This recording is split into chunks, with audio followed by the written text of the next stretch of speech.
Last week, we unfortunately heard the news that Andy Rourke, bassist of the Smiths and various Morrissey projects, had passed away aged 59. And as floods of tributes came out towards the bassist, he was rightly remembered for his talented work. And as someone who loves the Smiths, I thought it was only right to tip my hat towards Andy, as he will be missed.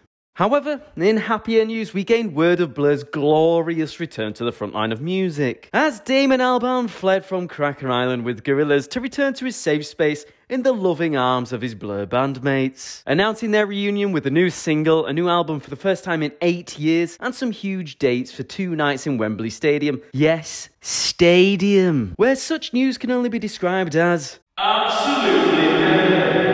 So, just how has the recent reunion for Blur gone so far? Well, firstly, the new single initially gave me PTSD and flashbacks to being terrified as a child, as the opening 2 guitar notes sound exactly like the theme from 28 Days Later, a film which I certainly should not have seen at such a young age. But thankfully, the song changes course into a lovely Blur tune that sounds to me as if it could fully be from a Gorillaz album, but I'll let you argue with me on that one in the comments. Although I'm saying that a bit tongue-in-cheek, I actually think this sounds like a great Blur song, and I wasn't really sure what to expect. As legendary bands come back and release new material, it can sometimes sound a bit generic. But for me, I really enjoy the Narcissist, and some of the credit for why it's so good could likely be attributed to the fact that Damon is still being very active, with projects such as Gorillaz, so his writing style is kept pretty decent and up to scratch. I think overall it's a pretty easy listening and coherent song, and in its most simplistic form, it's a good guitar song alongside with Damon's great vocals, and just a dashing of sad boy melancholy to its vibe. Overall though, I'd really recommend listening to the Narcissist, and well, if the whole album is up to this same standard, I'll be a very happy boy. If you want a more in-depth breakdown of the song, I'd highly recommend checking out the video on the new single by Justin Hawkins, frontman of The Darkness, who provides a bit more of an insight into the production of their new tune. With relation to their upcoming album, Blur concurred that their new album,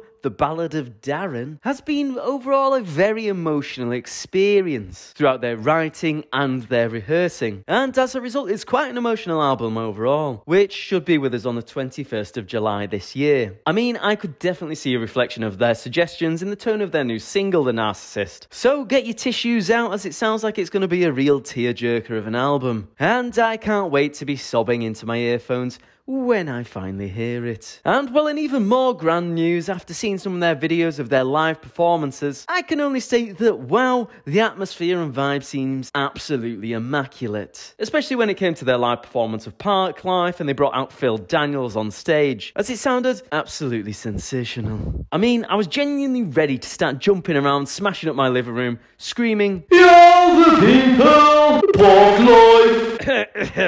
So yeah, their live gigs look great. And they're also due to perform 2 monster nights at Wembley Stadium. Yes, Stadium! On the 8th and 9th of July in a few months. And my word, am I jealous of the people that will be attending that gig, as I can literally picture thousands of people screaming, Moving on, it also seems that the naughty little handsome man it also seems that Damon Albarn has been a bit naughty in stirring the pot for an Oasis reunion, stating that Oasis will reunite by 2025, and that the only downside to it is that they'll outsell them in terms of the amount of times they'll perform at Wembley Stadium. And well, as always, a flood of news articles speculating on an Oasis reunion began, as is tradition every month now, until Noel was directly asked on TalkSport. Noel's response was pretty much one we've heard before, where he told Liam's people to call Noel's people to see what they have to offer. But as usual, Noel couldn't help but poke the bear at the same time, saying Liam is too much of a coward to call himself. Yeah,